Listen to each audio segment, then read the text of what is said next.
ایک غیر مسلم نے اسلام قبول کیا. اس سے پوچھا گیا اسلام کی کس قدر نے تجھے متاثر کیا؟ اس نے کہا صرف ایک واقعہ میری ہدایت کا سبب بن گیا. اس نے کہا کہ کیا واقعہ؟ کہا ایک دن مجلس حضور کی لگی تھی، لوگوں کا ہجوم تھا.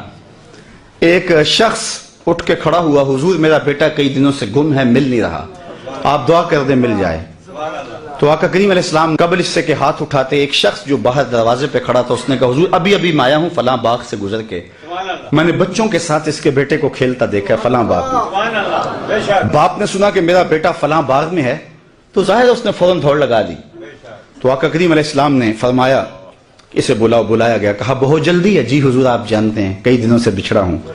اس کی ماں الگ تڑپ رہی ہے، میں الگ بے چین ہوں، کئی دن سے کھایا کچھ نہیں، جب خبر ملی ہے تو بہت جلد بچے سے ملنا چاہتا ہوں. فرمایا ضرور جاؤ، میں روکتا نہیں، روکنے کے لیے بلایا بھی نہیں، لیکن تمہیں بلانے کا بھی ایک مقصد تھا. جی حضور ارشاد فرمائیے. فرمایا جب باغ کنارے جاؤ بچوں کے ساتھ اس بچے کو کھیلتا دیکھو، تمہارے بیٹے کو جب تم کھیلتا پالو تو اسے بیٹا بیٹا کہہ کے آوازیں نہ دینے لگ جانا، جو نام رکھا ہے اس نام سے پکارنا. عرض کی حضور میرا بیٹا ہے، اگر بیٹا کہہ کے پکاروں تو حرج بھی کیا ہے؟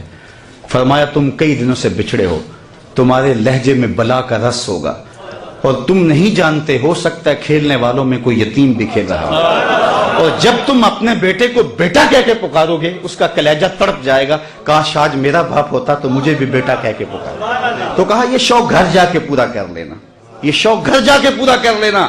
اس کے سامنے اپنے بیٹے کو بھی بیٹا کہہ کے نہیں پکارنا. یہ اسلام کا دیا ہوا دین ہے. غریب کے سامنے اپنی دولت کی نمائش نہیں کرنی، بیوہ کے سامنے اپنی بیوی سے پیار نہیں کرنا، بلکہ میرے حضور نے یہاں تک ارشاد فرمایا اپنے گوشت کی خوشبو سے غریب ہمسائے کو تکلیف نہیں دینی.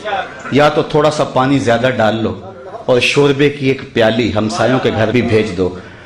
اگر ایسا نہیں کر سکتے تو پھر ایسے زاویے میں وہ کھانا پکاؤ کہ غریب کے بچوں تک اس کی خوشبو نہ پہنچے. بچے ہیں ضد کر بیٹھے اور انہوں نے اپنے غریب باپ سے تقاضا کر لیا تو بوڑھا باپ کیسے آرزو ان کی پوری کرے گا؟ وہ کیا کسی نے کہا تھا نا، اسی ڈر سے وہ بچوں کو دوپہر میں سلا دیتی ہے گلی میں پھر کھلونے بیچنے والا نہ آ جائے. تو کہا حضور کی نزاکت قلبیہ کا لحاظ رکھنا کہ یتیم کے سامنے اپنے بیٹے سے بھی پیار نہ کرنا، اس کو بیٹا کہہ کے نہ پکارنا. کہا یہ چیز میرے اسلام لانے کا سبب ہوا. میں ابھی 2 ہفتے قبل وہاں عرب امارات میں گیا تو وہاں ایک ہندو لڑکا تھا گیان، تو اس کے جو رومیٹ تھے انہوں نے ان کو بیانات کے کلپ سنوانے شروع کر دیے. اس کا دل نرم ہوا تو میں نے جہاں جمعہ پڑھانا تھا تو وہاں اس کو لے آئے. تو وہ باہر بیٹھ گیا مسجد سے باہر، گفتگو سننے لگا. تو میں نے جو گفتگو کی تو اس میں حضور کی سیرت کا عنوان تھا تو میں نے یہ واقعہ سنایا. میں واقعہ سنا تو وہ اٹھ کے اندر آ گیا اور اس نے کہا مجھے اسلام میں داخل کر لو. تو میں نے کہا کہ آج بھی حضور کی سیرت میں اتنی چمک ہے، اتنی روشنی ہے، اگر ہم کسی ڈھب سے اس کو بیان کریں نا تو آج بھی جو دلوں کے اندر ایمان کے تخم ڈال سکتی ہے. تو اقبال کہتا ہے کہ حضور کی سیرت بیان کرو، اس میں تمہاری اولاد کے سینے میں حضور کا پیار پیدا ہوگا.